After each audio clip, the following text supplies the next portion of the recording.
You're listening to the Today in Manufacturing podcast. Hi, I'm David Manti, and welcome to a new episode of the Today in Manufacturing podcast. With me this week are Jeff Ranke and Anna Wells. We each have more than 15 years of experience covering the manufacturing industry for our brands like Manufacturing.net and Industrial Equipment News. Every week, we take the 5 most popular stories on our websites and discuss the implications they have on the industry going forward. Before we get started, please make sure to like, share, and subscribe to the podcast. You can also help us out a lot by leaving the podcast a positive review on whatever platform you use. If you want to email the podcast, you can reach any of us at Jeff, David, or Anna at IEN.com with email the podcast in the subject line. We're also live every Thursday at 1:30, so subscribe to us on YouTube at IEN Magazine to get a notification when we go live. Jeff, how you doing this week?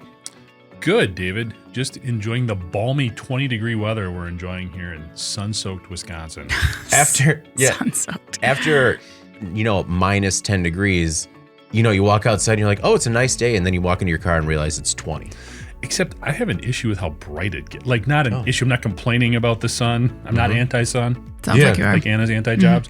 It's just, it seems so incredibly bright now when the sun is out. Time for those crazy. blue blockers. Yeah. You need the Must be getting wraparound. old. Anna, how are you doing? Same trouble with the sun? No, I'm not bothered by it as much, I guess.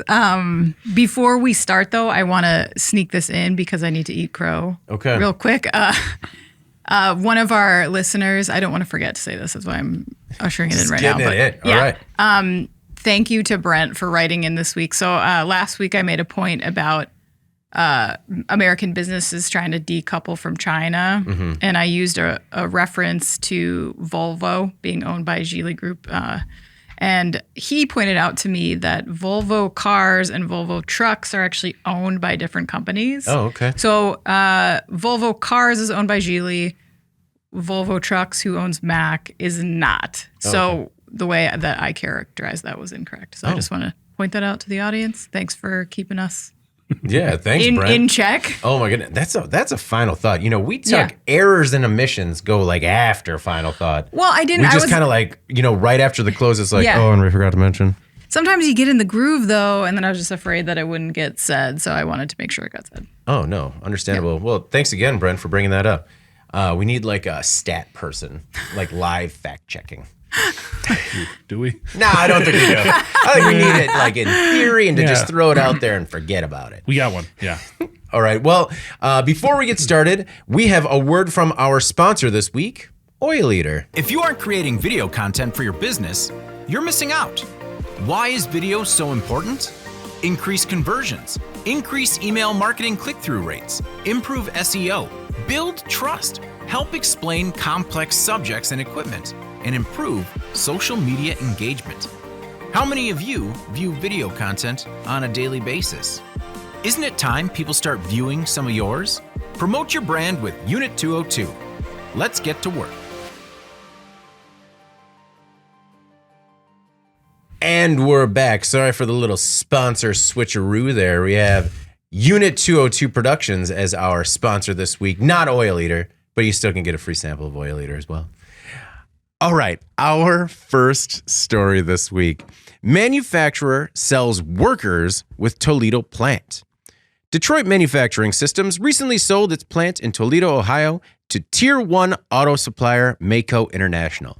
Luckily for the contract manufacturer's more than 300 workers, they won't be out of work. As part of the deal, all Detroit Manufacturing Systems employees were offered positions and stayed on with Mach-E. According to DMS, the plant was sold because Mach-E expanded their Stellantis manufacturing offerings. The plant has produced cockpit assemblies for the Jeep Wrangler and Jeep Gladiator.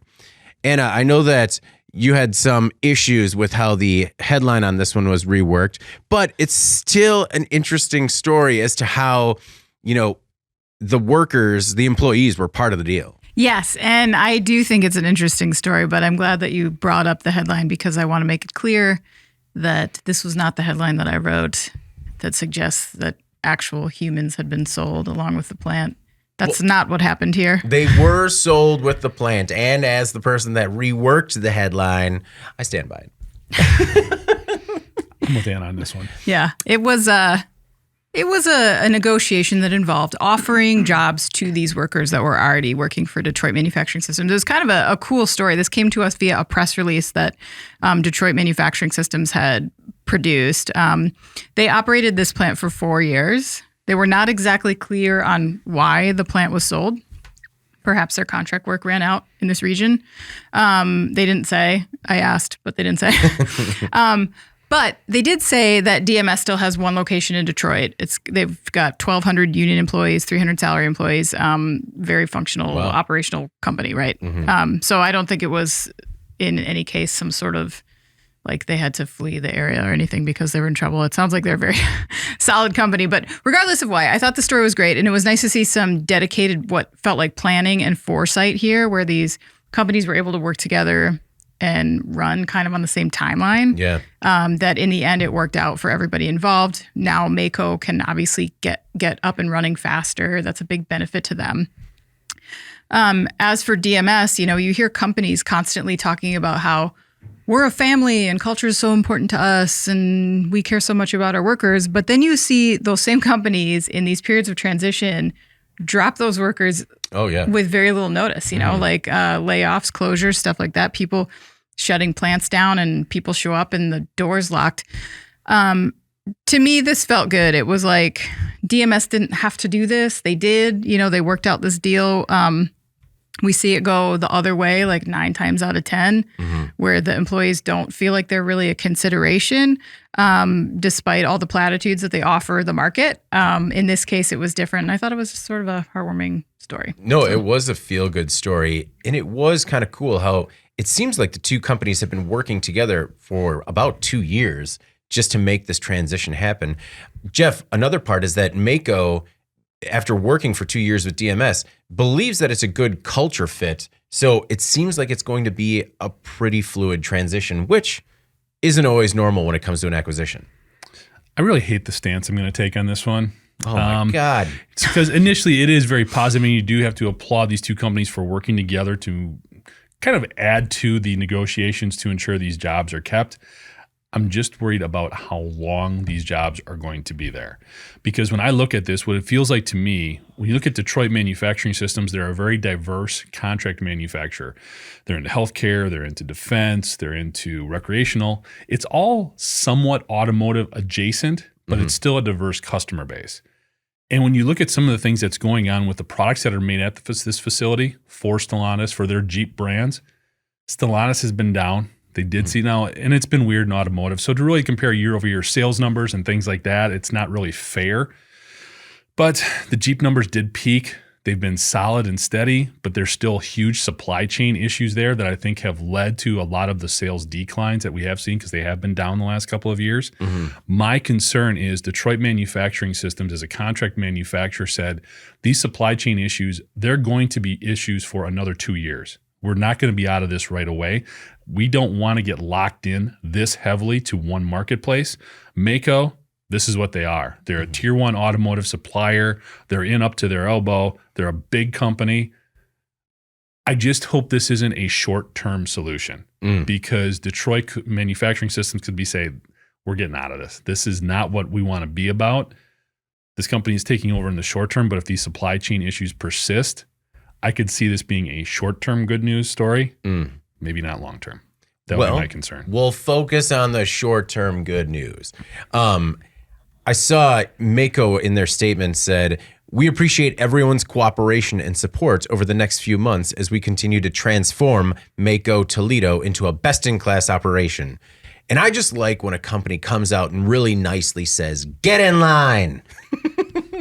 This is how we do things, and we're going to do them our way. So, but they appreciate their cooperation and support.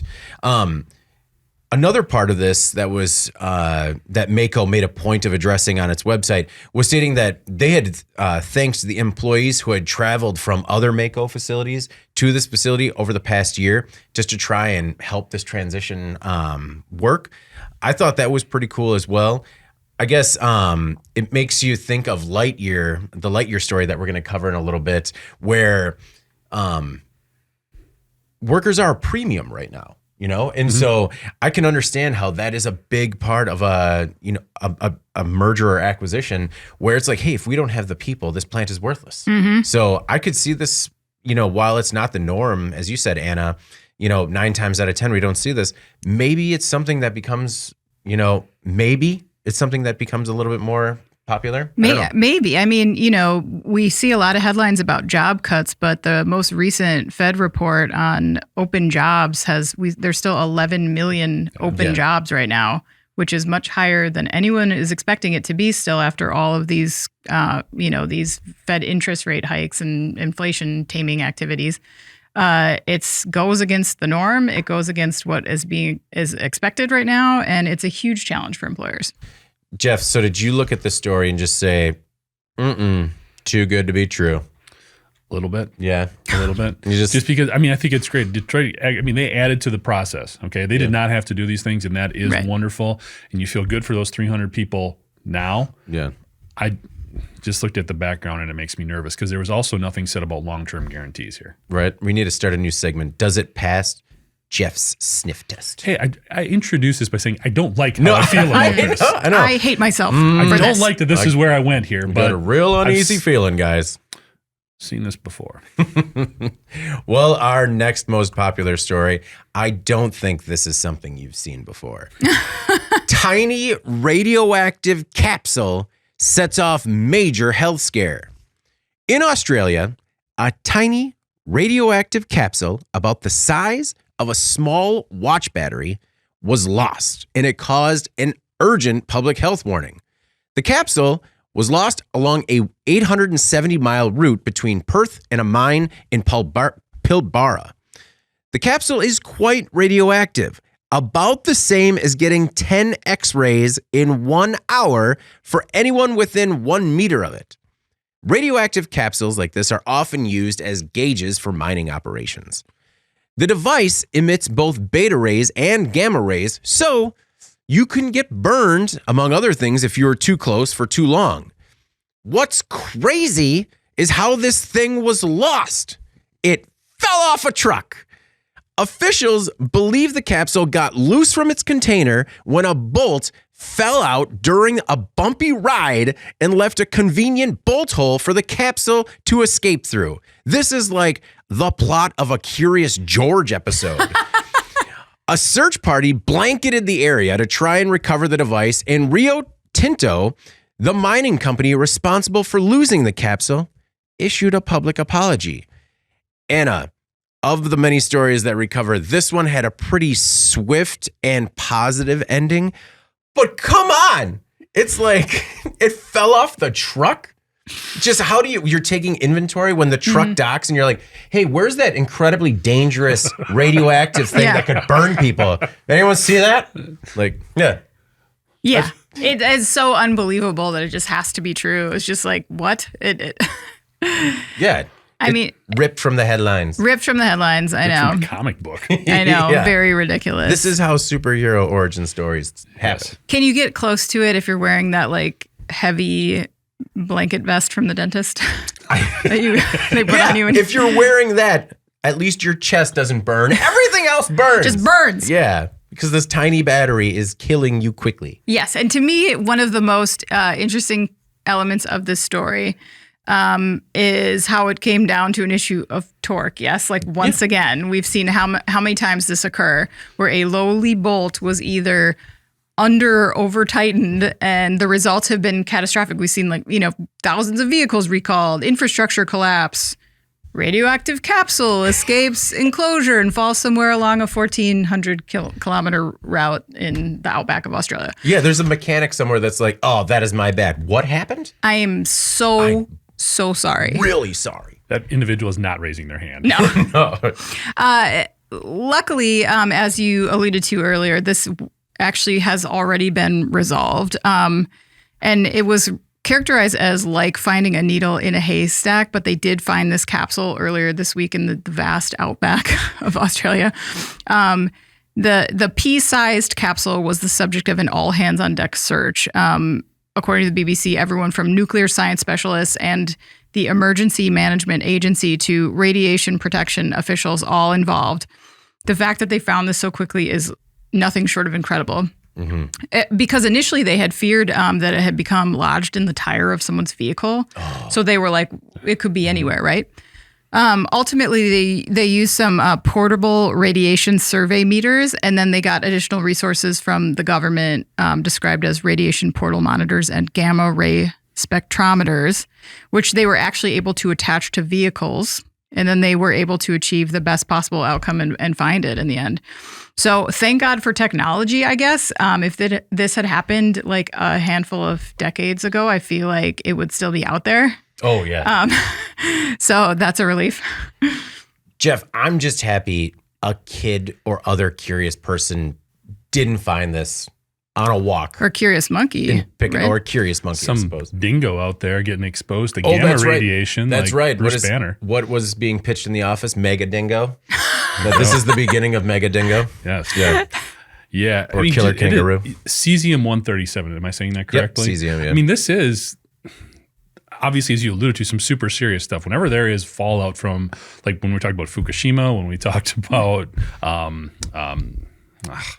in Russia, Ukraine. Chernobyl. This is the stuff that they're most fearful of and the impact that it can have. So thankfully it was found quickly.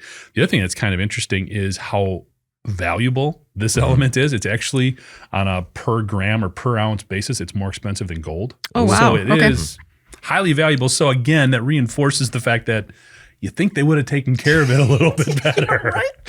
So it is kind of shocking. I think one of the biggest takeaways, I mean, you guys have kind of hit all the high points here, but the reaction of Rio Tinto, which has left itself open to numerous levels of criticism when it comes to the way they run their mines from a safety perspective, from an environmental perspective. They're a highly criticized enterprise, okay? And I'm not going to get into that, but the response that they took to this, I think, is different than you'd have seen any industrial company take even 10 years ago.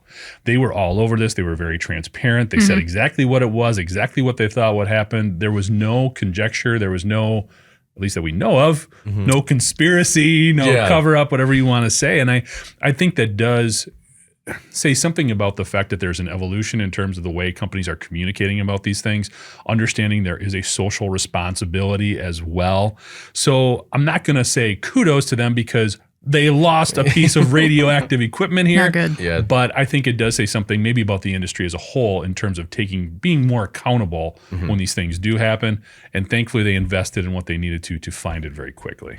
Well, yeah, it was 100 people that were in this search of 870 miles, and they were accountable, but they did also do yes, we're going to do everything we can, but maybe it wasn't our fault, right? Because they did Rio Tinto came out and said they used the device in a gauge at its iron ore mine in the area.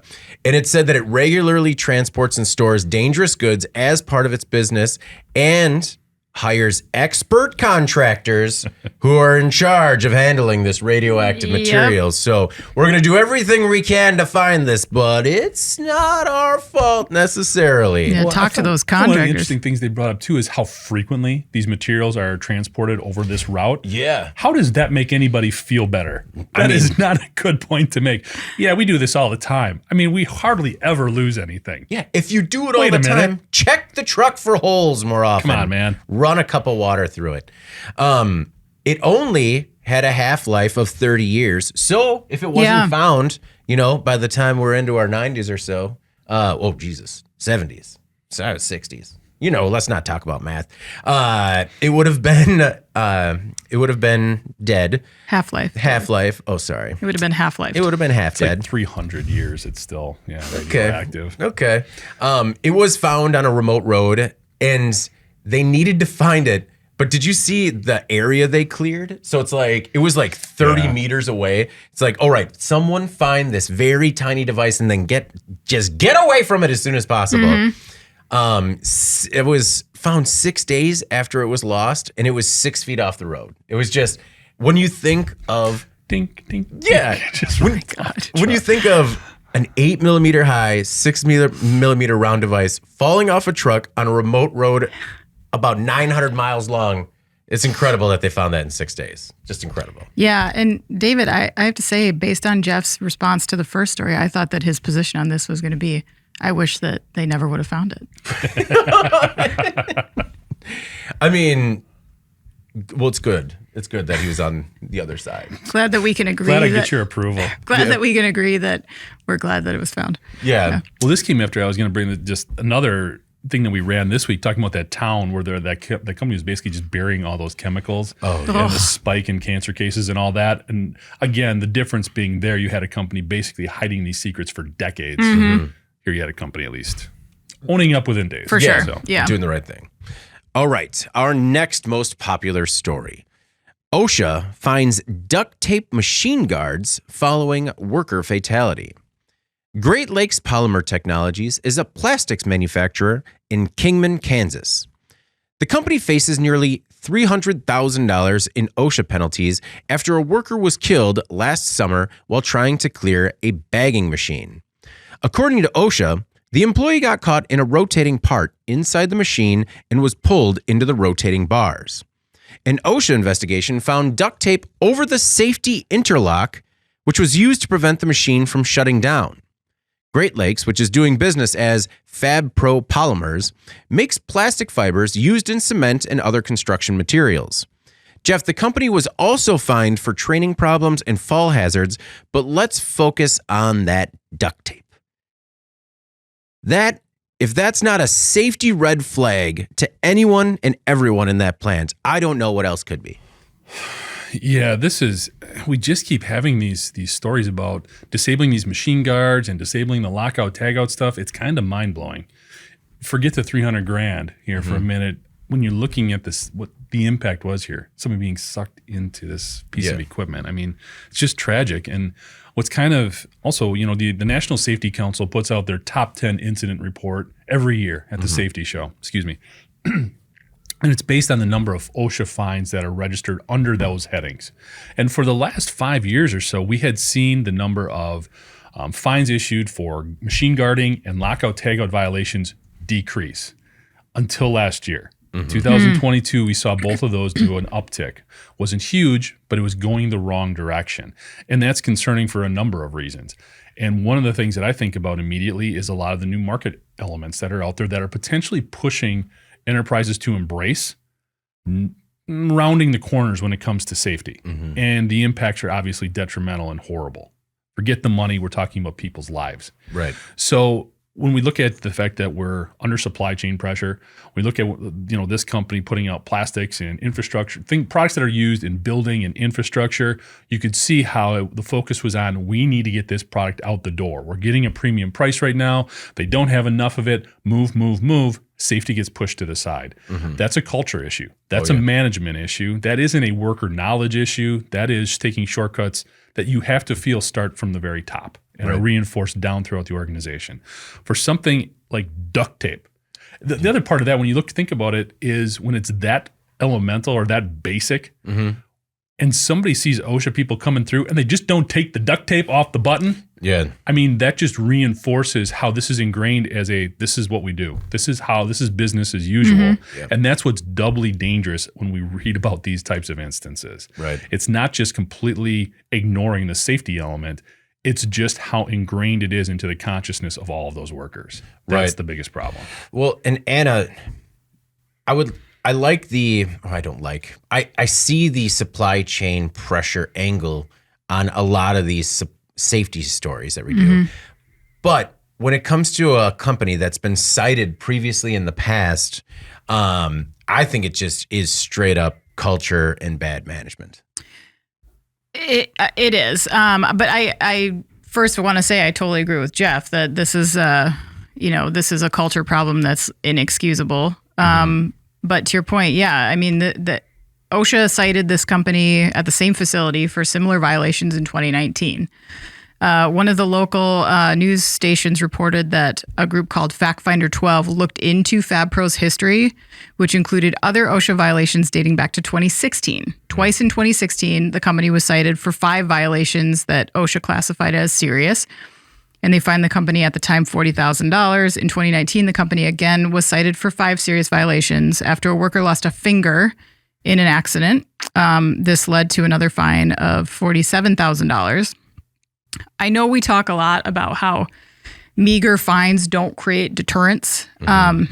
But at some point, I think, to Jeff's point, you just got to call out this company for being completely negligent and remiss in basic safety procedures. I agree that OSHA needs to escalate its fine structure, and it is in reality. If you look at how maximum penalties for serious and other than serious violations have increased to over $15,000 per violation compared to 2015 when fines were only $7,000. So they've more than doubled in the last, handful of years. Keep going, OSHA, but this doesn't stop with OSHA. This is basic decency on the part of these plant managers. I mean, your point about the tape, if no one sees that as a problem, there are not layers of checks and balances in that company. There's somebody at the top who knows what they're doing that's not doing it, and everyone else has tuned it out. They feel maybe like they're being taken care of, and they're not. They don't know that they're not, That's inexcusable. The OSHA area director for Wichita, Kansas, Todd Underwood, gave the following quote after this happened. He said, "Proper machine safety procedures and training could have prevented this worker from losing his life. The manufacturing industry knows well that moving machine parts can be deadly, especially when proper guards are not used and safety procedures are ignored." And that's the key for me. Like, we can call it OSHA as much as we want, and I know we still will, but at the same time, this is honestly pretty basic, and this is where it starts. Well, and it comes down to employees either have to be fearful of reporting something like that and there being some sort of penalty internally from that, or kind of when we talked about alarm fatigue a few weeks ago, you can have a culture of when you have these devices defeated for so long and you don't have an incident like this, people don't think it's necessarily unsafe because nothing's ever happened. So FabPro Polymers was previously cited for improper machine guarding. You had mentioned the amputation and other caught-in hazards. If anything, these companies also have to think about their exposure to wrongful death lawsuits, which we've seen an uptick in with a lot of these accidents. It also made me look into this specific machine where this happened. It's called a compression autobagger. So this company, which does concrete reinforcing fibers, you would recognize these machines because they're also the machines that are used to fill those giant peat moss and wood shaving bags. Okay. So it compresses everything. They go into the bag and then it's completely sealed tight, form fill and seal packaging. And they are just, first of all, they're impressive machines, but incredibly I can't think that you would look into that machine and think that you could go in and have any body part exposed in these machines without it being incredibly dangerous. I also wanted to call out two particular comments that we had on the site. The first one was by John Cooley, who is a frequent commenter on the website. He says, question is, was the bypassed safety done by management or by lazy workers? I have seen safety switches disabled because a repairman doesn't want to walk 50 feet to a switch box. And I understand that, but sometimes we kind of race ourselves to the bottom by trying to blame individuals rather than seeing it as a company problem. Yeah. I'm more with KJ on this one, which is sometimes rare when it comes to KJ's comments, but he says, I don't care who you are. If any safety device is defeated, stay the hell out. Do not operate. Do not touch. At the minimum, call maintenance. If no resolution, call management. Any job is not worth your life. Perfectly said, KJ. All right. Our next most popular story. Lightyear declares bankruptcy. Last week, Lightyear's solar car hit a roadblock when the company announced plans to stop production on the Lightyear Zero, a revolutionary but pricey solar car. They wanted to pivot production to the Lightyear 2, which is a more economical solar EV with more mass appeal.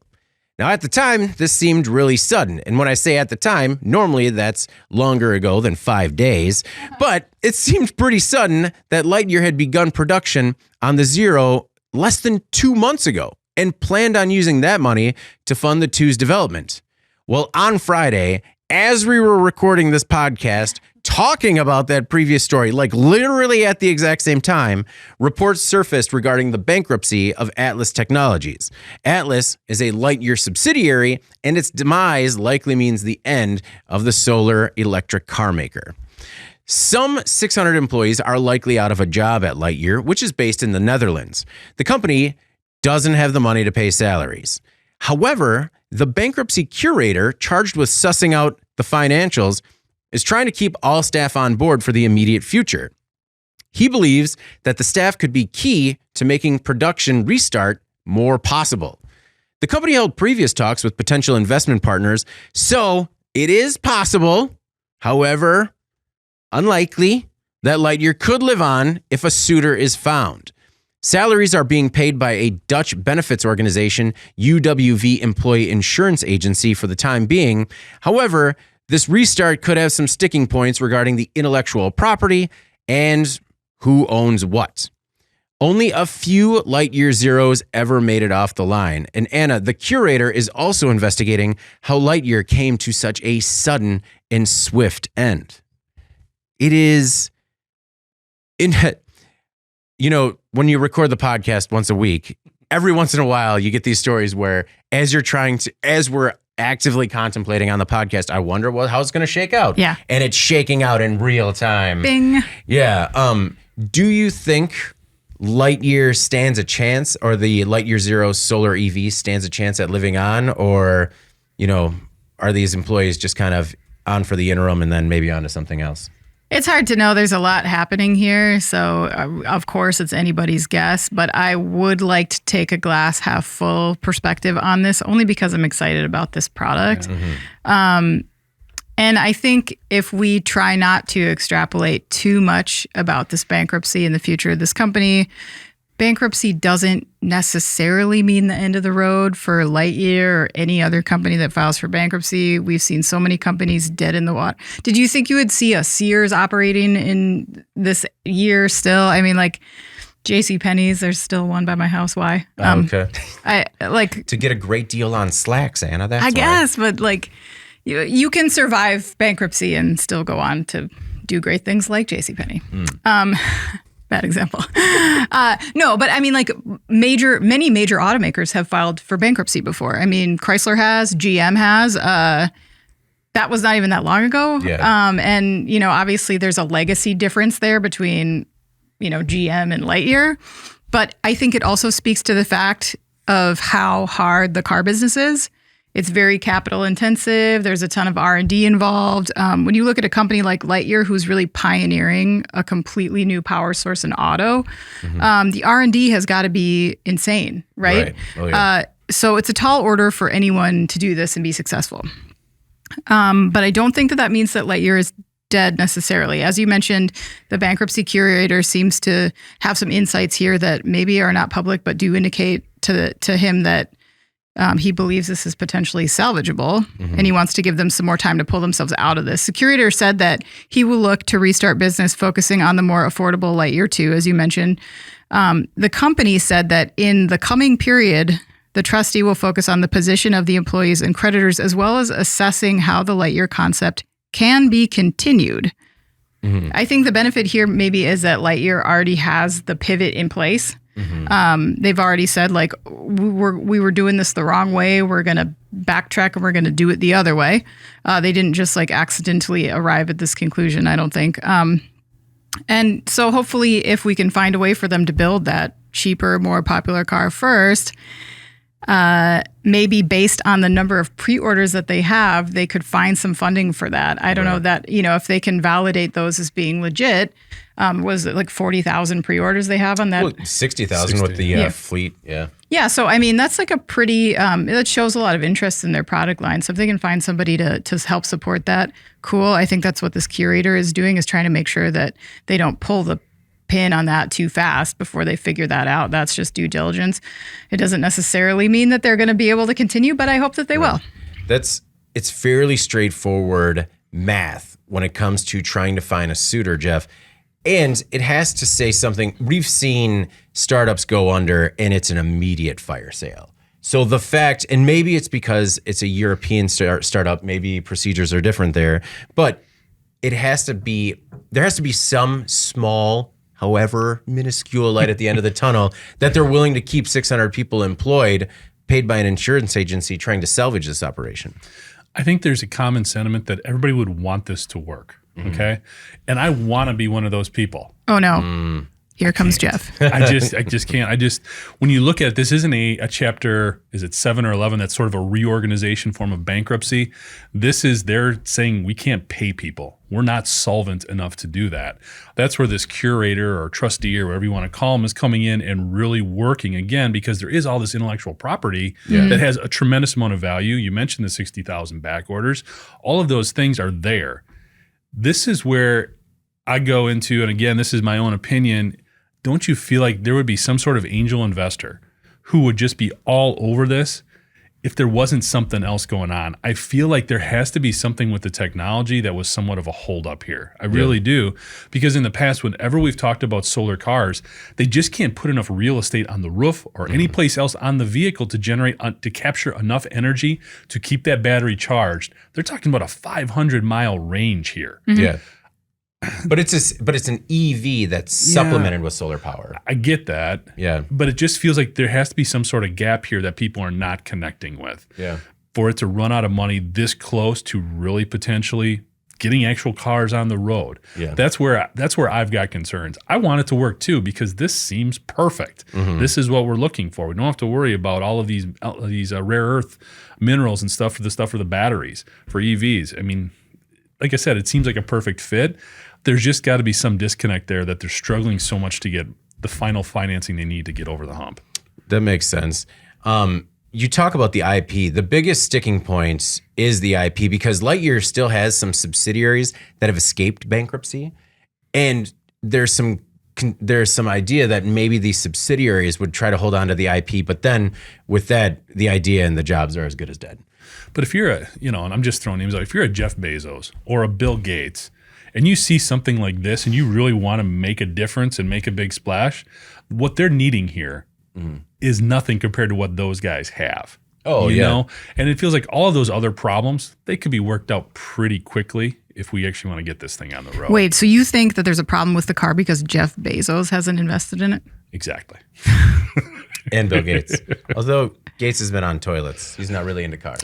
Yeah, he's got some other stuff. Yeah, and Bezos has that yacht, Yeah. You'd want to make him in space anyway. Superboat, so. yeah. The superboat that can't make it to water, and Solar space car. yeah, and the rockets. Yeah.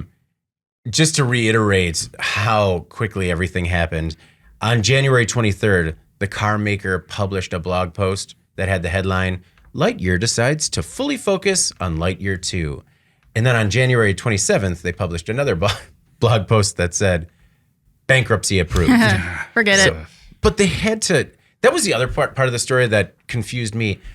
What do you think was the benefit of trying? Do you think they thought they could maybe buy more time on January 23rd when they're like, we're going to pivot to the 2, we have 60,000 on order? Do you think maybe by saying that it was a last ditch effort to try and get financing? Because you have to know that you're close to bankruptcy. Or maybe they were hoping the court would not agree with the bankruptcy ruling. Gotcha. Basically saying, hey, we've got these things moving. Don't shut us down yet. Okay. That makes sense. All right. Well, we're hoping Lightyear Anna and I are hoping they make it. And Jeff is. I hope they are too. I just don't see it happening. Yeah, no. I'm too real. That's very realistic. Jeff's keeping it real. I'm too real. Thanks for keeping it 100. Oh, please. God. I'll use a different word next time. All right. Our next most popular story this week. No, the most popular story this week. Driving a gas car now cheaper than an EV, according to a study. New research from Anderson Economic Group recently found that drivers of average mid-priced internal combustion engine cars paid about $11.29 to fuel their vehicles for 100 miles. That is about 31 cents cheaper than it costs to drive a mid-priced EV the same distance if the driver is charging mostly at home. If the driver is powering their vehicles at commercial charging stations, they're paying about $3 more. According to AEG, It's the first time in 18 months that mid-priced internal combustion engine cars have beat out EVs. Anna, it seemed like a very specific focus for the study. It seemed like it had a lot of variables to come to these numbers. Do you trust this study and what Anderson Economic Group came up with regarding ICE vehicles being cheaper to fuel their vehicles than EVs right now? I mean, I guess you could look at it in that way, but I guess my question would be why. I know the story got a lot of attention because of the push towards EVs that's happening right now, but I just want to reinforce the fact that the shift to EVs is not about price. It's not about creating a cheaper car. That misses the point here. We're trying to make ones that don't run on fossil fuels. For this to be a new technology and the difference be so minimal, that seems like a win to me when you consider the trade-off. And this is always going to be a fluctuating comparison. This is based on energy prices as a commodity.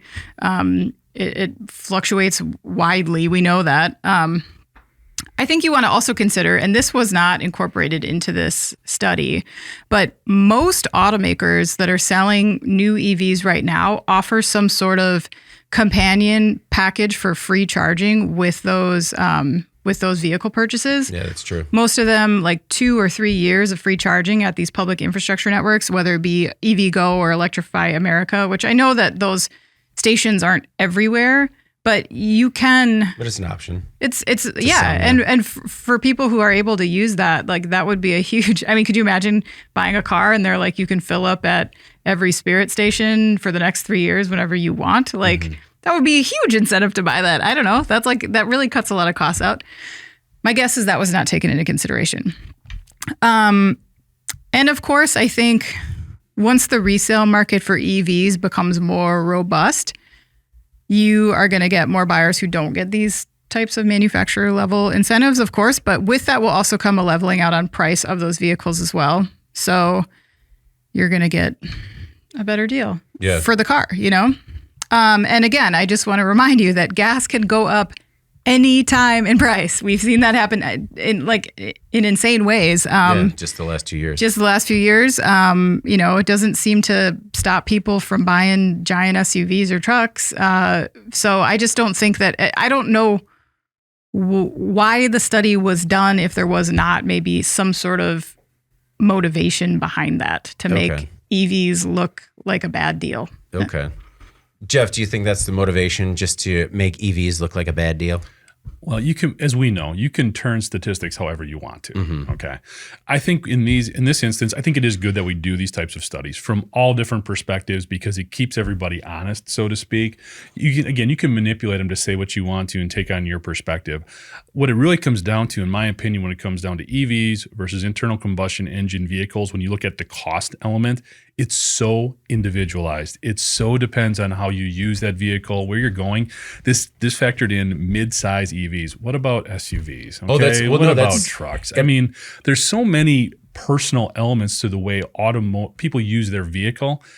This is kind of hard to do. I understand the premise, but I think that there's just so much personalization involved there. That was a big part of the study, is they said there's not enough data on trucks, SUVs, luxury cars, and EVs. So that's why it was very specific to this sort of mid-level EV and industrial or internal combustion engine. Well, and the other thing too, Anna touched on it in terms of your motivations for buying an electric vehicle. Okay, and you know the environmental element is the obvious one. Cost plays a part. There's no doubt about that.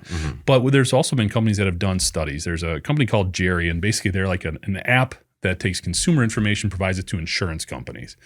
One of the two of the biggest reasons they found that people are interested in EVs are convenience. They don't want to go to a gas station.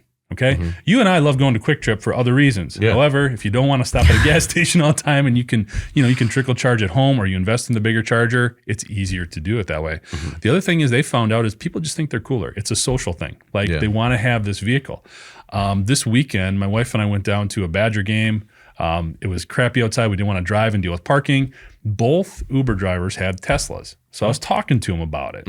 And that was one of the things they talked about. Like, I don't have to go to a gas station. They like the fact that the acceleration is there. We've Oh, talked yeah. about that a lot with the stats. They like to they're going. Mm-hmm. They also, and this is definitely a societal shift. They liked that it was quieter. Oh, yeah. I mean, growing up, Yeah, you wanted it to be loud. you liked the engine revving, you liked the noise, that type of thing. That's a change. So there's other elements here. Polestar, which is a Swedish EV maker, came out and said the main reason people want their cars is they like all the connectivity inside the vehicle. They like being able to hook up to a hotspot. They like if it's got some of the autonomous features, they can watch Netflix, which isn't a good thing. Okay, I'm not advocating that. Don't do that, please. But these are some of the other factors that are coming about that play at least as prominent a role as the cost of ownership. Yeah. So it's just different. No, it's and we're getting to that societal shift where it's sort of a keeping up with the Johnsons. Joneses. What is it? Joneses. It's Joneses? Yeah. It's always been Johnsons for me. It's never been It's Johnson's. no. I just had two neighbors that were both named Johnson. You don't need to keep up with them. You need to keep up with the Joneses. I've been keeping up with the wrong people my entire life. I apologize. But now that everyone's trying to keep up with these Johnsons, have we reached a critical, like a breaking point, or not a breaking point, but like an inflection point where there are enough people that want the street cred of an EV?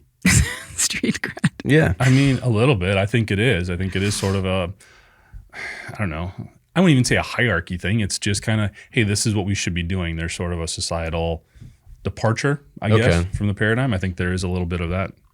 And I did want to mention some of these caveats when it came to how they calculated this, because Jeff, you're right. You can massage the numbers in any way, especially when you have calculating driving costs, being calculated using underlying the cost of energy sources like gas, diesel, and electric, state taxes for road maintenance, the cost of operating a pump or charger, and the cost of driving to a fueling station or deadhead miles. Just had a lot of, I just see somebody with the abacus like, no. It's gotta be more. It's gotta be more. But I don't know. I think both of you guys raised really good points about how the EV movement is happening. And it seems like the ball just continues to roll forward. And when people kind of push back on it, it seems like they're, kind of being left behind a little bit. Well, there's no need to criminalize either one. You've got all the information. Do what's right for you. Yeah. All right. Well, before we move on to In Case You Missed It, we have another word from our sponsor, Unit 202 Productions. If you aren't creating video content for your business, you're missing out. Why is video so important? Increase conversions, increase email marketing click-through rates, improve SEO, build trust, help explain complex subjects and equipment, and improve social media engagement. How many of you view video content on a daily basis? Isn't it time people start viewing some of yours? Promote your brand with Unit 202. Let's get to work.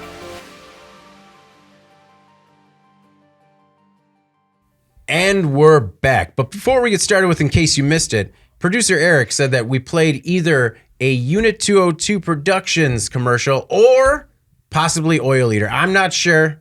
But either way, support the sponsors of the podcast. They're both great.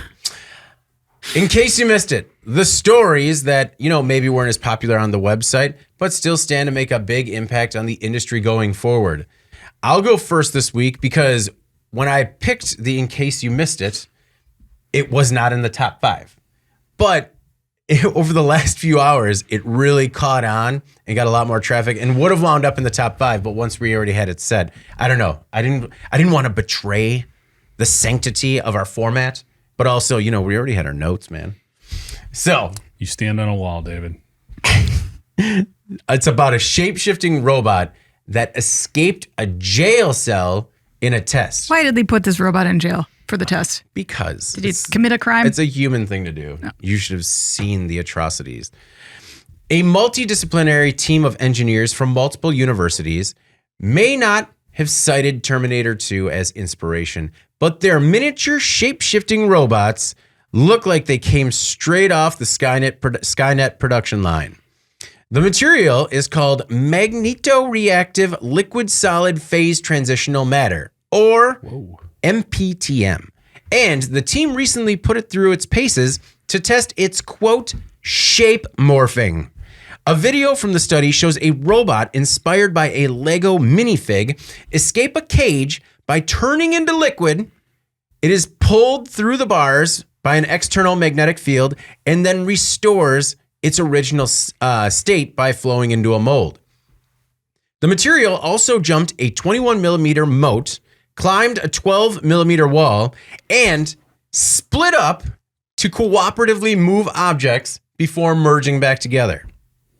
The study also said the material could bear about 66 pounds and move approximately 3.3 miles per hour. I don't know if you guys had an opportunity to watch the video of this happening, but it is creepy, it is cool, and it is real life T1000 stuff, man, because it was interesting to see this, first of all, probably wrongfully accused minifig behind bars and unknowing how it's going to escape. It melts, is drawn out, and then reforms. It's incredible. It was, it's happened. We've had 104 of these now. It happens all the time where there's cool new technology, and I'm just really excited by it. Some of the other things they did in this test, where the material splits and then does other tasks before reforming. This is pretty revolutionary stuff. So, David, besides like this thing being able to breach the wall of a medieval castle, like what does it do? What is it supposed to do? So it could be used for a bunch of different applications. One could be wireless circuit assembly and repair. It could be used for assembling parts in hard to reach spaces, removing foreign objects from a stomach. It could be used for. How weird would that be? I know. Well, I mean, we talk about nanorobots being used for healing and drug delivery all the time. It's in the stomach right now. I'm watching the video. Yeah, it could be used for drug delivery for the stomach. Kind of think of it as, whenever we think of autonomous robots or autonomous drones working in swarms to particularly solve a problem, like after a disaster or a human recovery, something like that, they can kind of do all of that working in concert just on a much smaller scale. And the fact that it can melt into the biggest thing is that there have been previous materials before that have been able to melt from a solid state and then reform. But this one is that it really liquefies to be more of a watery substance. That's part of the, that's really cool. But yeah, the possibilities are kind of endless for a material like this. Mm-hmm. Yeah, it's really cool. No, it was amazing watching that. I would say though, they should maybe hire Studio 202 to do some of their video work, because it could have been done a little crisper. Yeah. A little bit clearer. Unit 202. Well, Unit 202. Well, too. Jeff doesn't see the sponsor ads. He just He just shouted out a different sponsor. Yeah. Go to Studio 202, not Unit 202. You got to keep up with those Johnsons. No, I think that part of whenever you see the video come out of these studies, they never know what they're going to get, right? So they basically set up some of these cameras on time lapse, and then they come back. They're like, "Oh, it worked," It's pretty weird. And so that's why you get a lot of this footage, and it's pretty crude. It's a lot of times it's cell just phone like footage, a trail cam or something. Yeah. So, but it's incredible. Really looking forward to see what comes next from this team of engineers, and hopefully it's not what was T1000, like a cybernetic. It was a problem. Yeah, it didn't work. It didn't work. Well, the fact it can only hold 66 pounds right now, that gives us a little bit of time. It can only hold 66 pounds, but it's tiny. It's also like 3.3 miles per hour. I feel like I could get away. Yeah. Right now. Like it's chasing you from the ground. It's just like just keeps coming. Yeah. It's just so slow. Like that would just be a really fun prequel where you're being chased by the super slow T1000, just like, no, never mind. But they never stop. Yeah. They never stop. It's gonna come. It's like tortoise and hare here. Yeah. Brandt says it sounds like an Area 51 leak.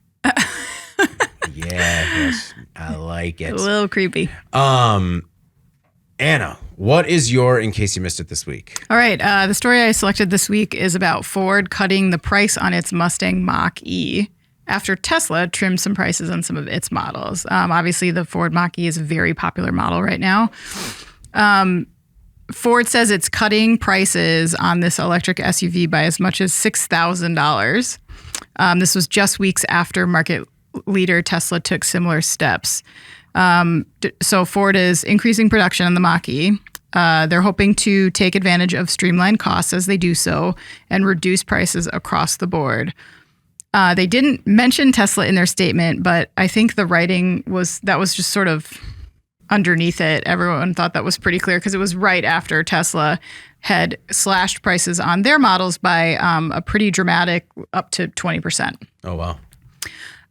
So NPR published an interesting piece on this scenario that pointed out that Tesla, who's been doing this EV thing for a while now, and has a very good profit margin, can cut prices, whereas a lot of other automakers that are just getting into the EV game, they're going to be pressured to do so, but they're not there yet, right? Some of them are still producing EVs at a loss. And if they are making any money on them, which many of them are not, it's not much, right? It's a very tight margin. Right. GM has said that they won't cut prices. But as NPR points out, we are going to start to see and have already seen some of the trickle-down impact of the Tesla price cuts hit even the pre-owned market already, where EVs are starting to go down in price by as much as like 5 points compared to a few weeks ago. Wow. So I thought it was an interesting story because I fully expected this, but I didn't really think it would be now. I thought it'd be in like a year or two where we would start to see some of the price go down on some of these EVs. To me, it was just such an interesting case where in a competitive market like this, the pricing actions of one major player can have such an impact on the baseline price of a product, you know? So it'll be interesting to see if auto is in general going to try to ride this out or if there's going to be more price cuts on some of these EVs. We'll have to wait and see on that. You kind of hope that it doesn't become status quo, even though, you know, obviously everyone wants a deal. But I just don't think that to NPR's point, I don't think many of these automakers are ready to do that yet. Tesla put a lot of pressure on by doing this. I was surprised. I understand pressure on all other automakers, but Jeff, I was surprised by the Mustang Mach-E because every time we talk about the Mach-E, what do we also talk about? We talk about the wait list. Yeah, that's what I was surprised too. Like I was just looking at that. As of September of last year, there was a 6-month wait list for this vehicle. Yeah. So that was very surprising. I think this is dangerous for Ford to follow suit. I understand obviously why, but getting involved in a race to the bottom, that's not something you want to do, especially not with something that has the Mustang name attached to it. That's not like a cheap product. Yeah, I mean, you've got such a legacy brand and so much invested in that brand to pick that particular vehicle, or even like the Ford. It'd be like if they did the same thing with the F-150 with the Lightning or something. Yeah, that's kind of a head scratcher. I don't quite get. I understand the market dynamic. Yeah, I don't understand the selection of that particular product to do it with. All I can think of is that Ford has been very clear about their ambitions in terms of electrification. True. And I think they want to be seen as a Tesla. I think they want to be like, we are all in on this and we are going to compete in this market with Tesla head to head. I don't know. Carrie, who's watching us live, suggested a new title for the podcast, perhaps just a new segment. Jeff, keeping it real. Ooh, I like that. Or how about David keeping up with, with the Johnsons? Keeping up with the Johnsons with David Manti. I think that segment has some real staying power. No Johnson's going to keep up with that. Jeff, what is your, in case you missed it this week? Oh, man. How do I follow that one? Can't keep up? Also, another sort of electric vehicle related story here. I picked out one that GM has conditionally okayed a $650 million investment in a Nevada lithium mine. General Motors has conditionally agreed to invest $650 million in Lithium America Corporations with a Lithium Americas Corporation in a deal that will give GM exclusive access to the first phase of a mine planned near the Nevada-Oregon line with the largest known source of lithium in the U.S. Now, this is contingent on a number of things, some of which probably are not a big surprise. First of all, there is a huge pushback from environmental groups, from Native American groups.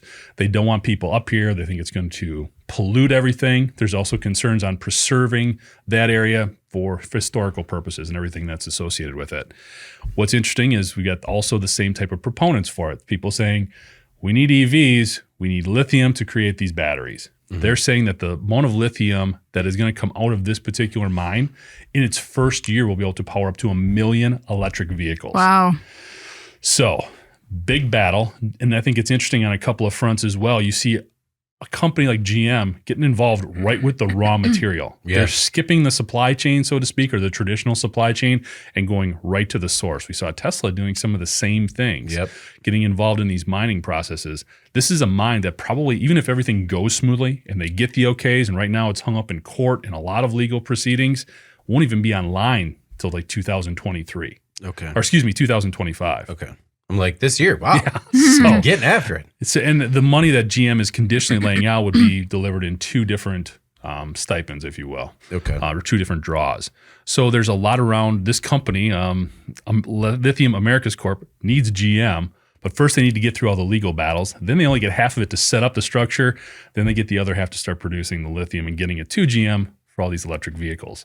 What's interesting is you then have the political component, where you've got President Biden, and the Democratic Party typically is more pro-environment than they would be pro-mining, but they also have an agenda here for electric vehicles that they're trying to push, to the point where you even saw the Democratic senator from West Virginia come out and say, this is great. We need to do this and push this through, which I'm sure puts him in opposition, or at least puts his party in opposition to a lot of people that support a lot of who voted for and supported President Biden. So just a lot of different components. This would be the largest investment in a mine that any automaker has ever made. Yeah.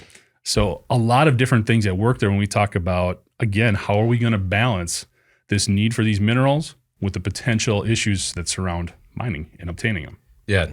You bring this issue up almost every time we have one of these stories, because something has to give. We need these materials sourced in the U.S., but mining is, the way I always sort of approach mining is I hope that we learn from the mistakes of previous mining operations and try to do it better. Because a lot of the argument on our website and online is about, if you want EVs, you need this. And it's just pretty cut and dry, Anna. Mm-hmm. Yeah. And you definitely have a lot of people, to your point, that are like pro EV, but are also kind of not in my backyard about the mines. Mm-hmm. And you can see, I'm not saying that to be remiss. I get that. I mean, nobody wants a mine in their backyard. It's just such a weird political bedfellows here as well. I mean, whoever thought the Democrats would get in bed with mining? Mm-hmm. I mean, that's just such an awkward situation potentially for them politically. And then the supply chain dynamic. This is really where I think there's going to be so much, or these things are going to be resolved pro or con more quickly, because you've got these bigger companies with so much more money coming into play. Mm-hmm. All right. Well, before we get out of here this week, let's go on to our final thoughts.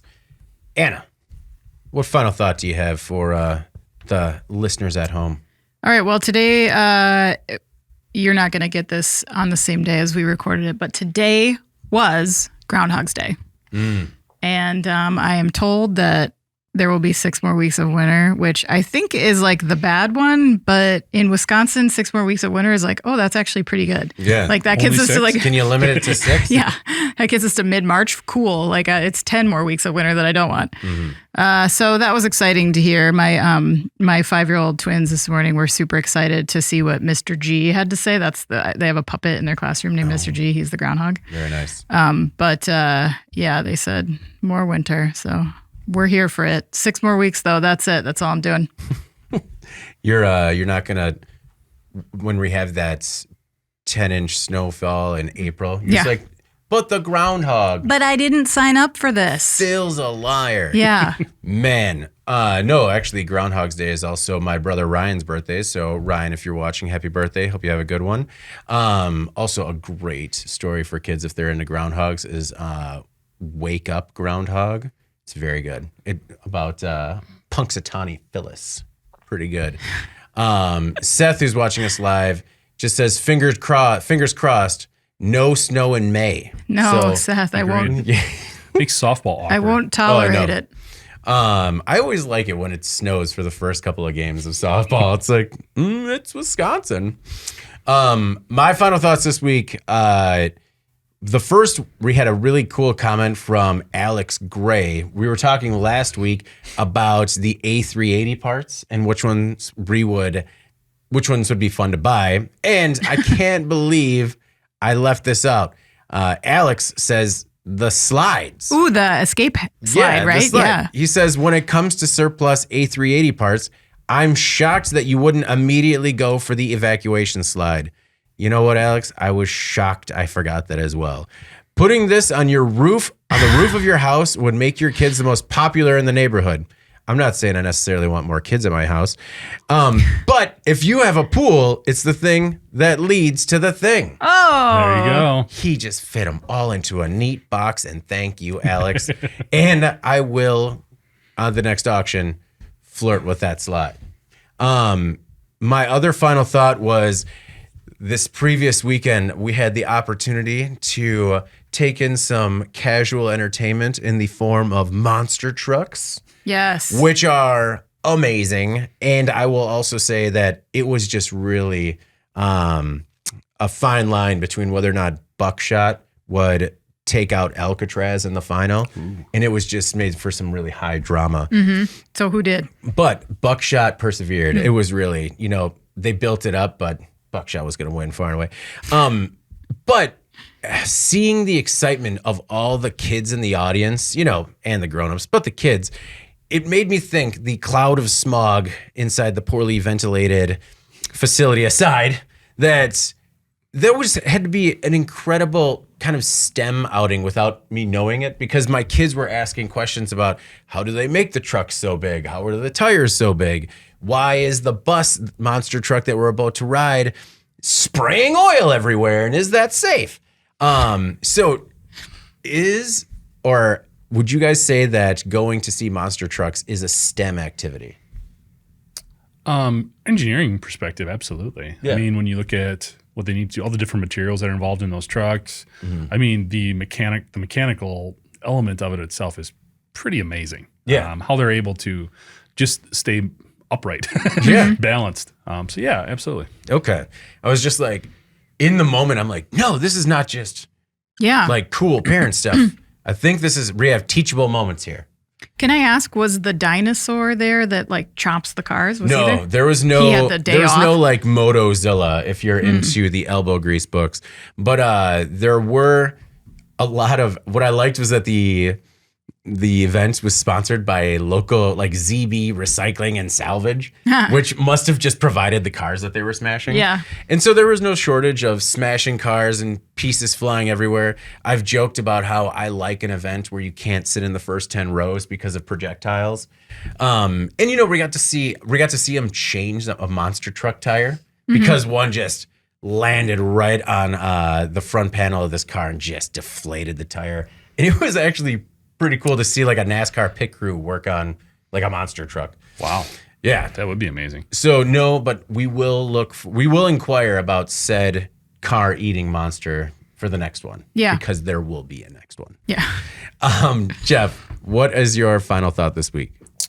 Well, this weekend is the annual high school presentation of Shakespeare.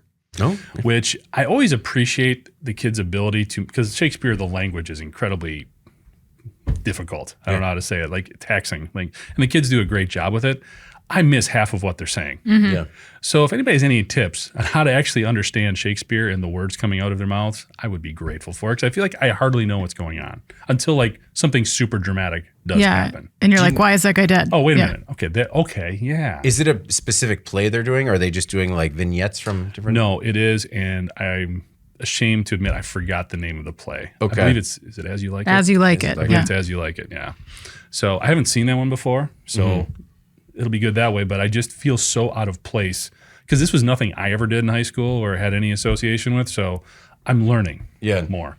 There has to be an As You Like It movie, which could help maybe, but I will say I love to read Shakespeare, and it really helps to understand it if you're reading it because you just process it differently because you're building it in your own mind's eye. Yeah, because like Romeo and Juliet last year, you know the story. You get what's going on. So I'm looking forward to it. Kids always work hard. It's always a good time. But yeah, I just feel like I'm missing things. There's Jesse, oh, sorry, go ahead. Oh, go ahead. I was going to say, Jesse, who's watching us live, and I guess an admitted cheater, says, just get the Cliff Notes. Jesse.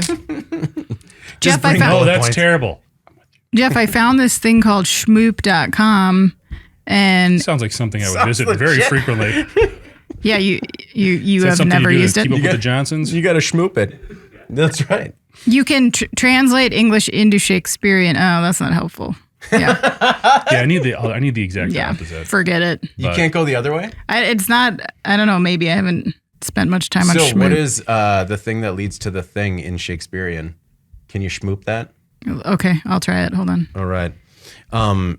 The first live schmooping on our podcast. Who'd have thought?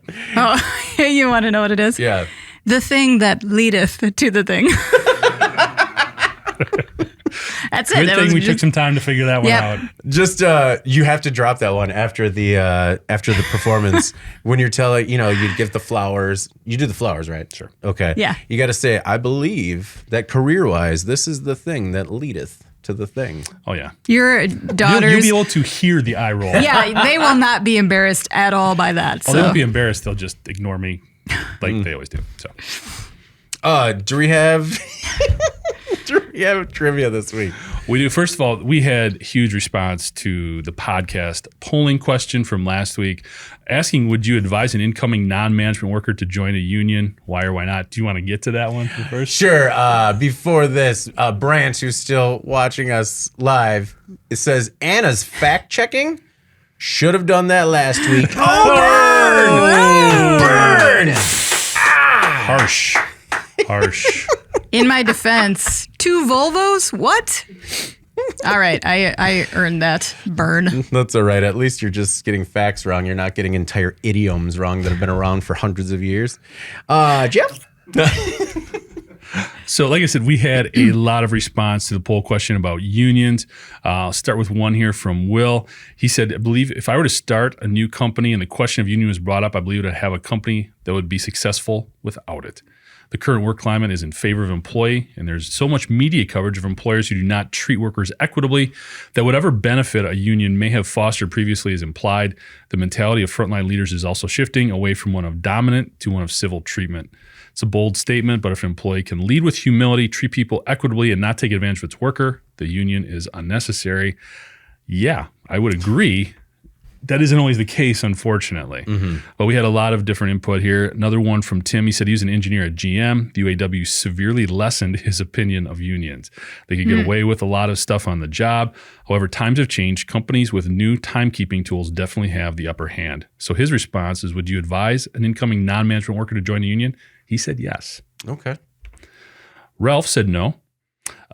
He said his experience working in a couple of different union facilities, working with individuals who were unable to be rewarded because of the union obligations. He listened to the complaints from the union brotherhood about those instances, but he was helpless to do anything about it. So sometimes the bureaucracy definitely got in the way. Another one from David. He said unions are run by people in a popularity contest, which has little or nothing to do with whether they can do the job or not. So he said no. Another one here. Let's see. Get to a good one here. Travis had some interesting comments. He said he would not. He said he has been working for 35 years, started at the bottom, is now a plant manager. Business is not the enemy. If you don't like where you're at, fix it or move on. Hard lessons from Travis.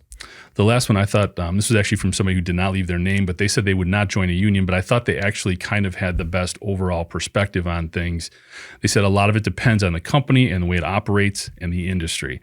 Unions have been great for protecting workers, but they've also been a hindrance to getting things done. I believe they can provide protection to underperforming individuals who may use it as a crutch. So again, it does depend on the situation.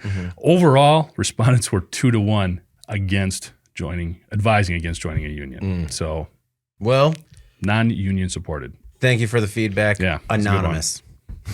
What is the, are we going to do trivia again this week? Yeah, we'll do another podcast polling question. This one's pretty straightforward. We talked a lot about this stuff in this episode. And basically, we just want to know if you've ever looked away about a known safety issue at a facility you were working at. In other words, you saw something along the lines of duct tape over the lockout tagout.